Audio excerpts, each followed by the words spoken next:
Salut tout le monde! Comme vous le savez, moi et Jessica, on était tout récemment dans les Adirondacks en collaboration avec Cell pour vivre l'expérience du géocaching et surtout profiter des belles couleurs de l'automne.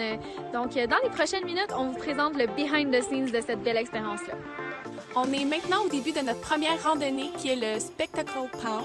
On a 1,7 miles à faire, donc on est prête à découvrir où se trouve la première géocache.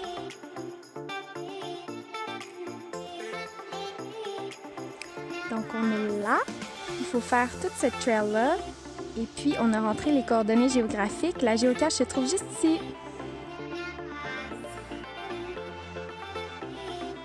On est arrivé au Spectacle Pond qui est derrière moi. Ça veut dire que la géocache se trouve quelque part dans les parages ici. On a eu un petit indice qu'elle était en dessous d'une bûche. Donc on cherche une bûche, mais il y en a un peu partout.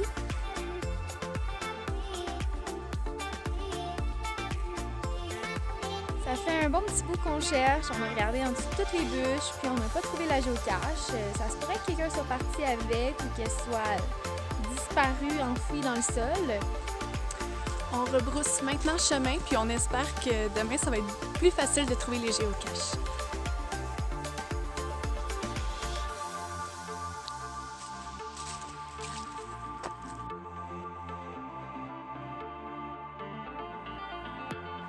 C'est notre deuxième journée dans les Adirondacks, puis on s'apprête à faire la randonnée de Poké au Moonshine. Donc, on va être à la recherche de notre deuxième géocache. Puis, apparemment, qu'elle serait pas loin de la Fire Tower. C'est ce qu'on va voir.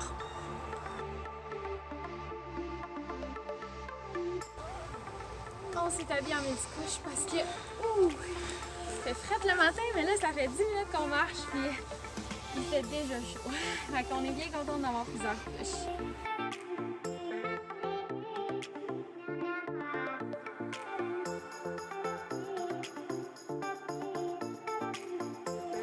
Bon, il y avait deux trails. Je pense qu'on a pris la plus difficile parce que c'est des marches. On monte des marches. Allez, petit fort, on est arrivé! Est-ce que ce serait la tour? Bon, ben on est arrivé au sommet. On a trouvé la Fire Tower, mais maintenant le vrai défi, c'est de trouver la géocache numéro 2. Jess est partie sur un petit sentier, là. On sait pas où ça mène.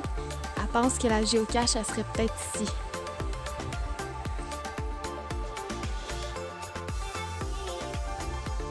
On profite de la belle vue.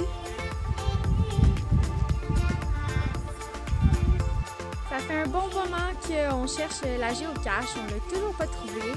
On est en train de se demander, en fait, si c'est notre GPS qui est pas assez précis.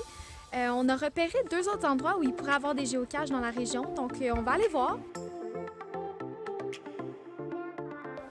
On a finalement trouvé notre première géocache, on est super contente. On croit que c'est la géocache qui est située à mi-chemin du sentier de Poké Moonshine.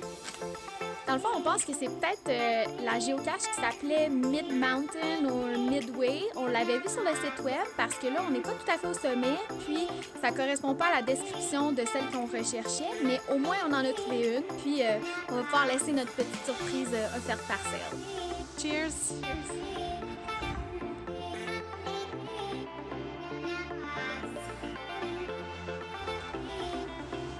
Mission accomplie. On est de retour à la voiture. Ça paraît-tu qu'on a eu chaud? C'était une belle petite randonnée quand même. On est content d'avoir trouvé une géocache. Puis là, on s'en va à la prochaine. Pour la deuxième géocache de la journée, on s'est donné un petit défi vraiment plus facile. On voulait être sûr de la trouver celle-ci, alors on est directement dans le stationnement d'une belle randonnée. Et puis la géocache se trouve juste derrière les panneaux. On l'a déjà trouvé. On a trouvé notre géocache. Elle est vraiment petite. Qu'est-ce qui est le fun avec les géocaches, c'est qu'on ne sait jamais à quoi s'attendre.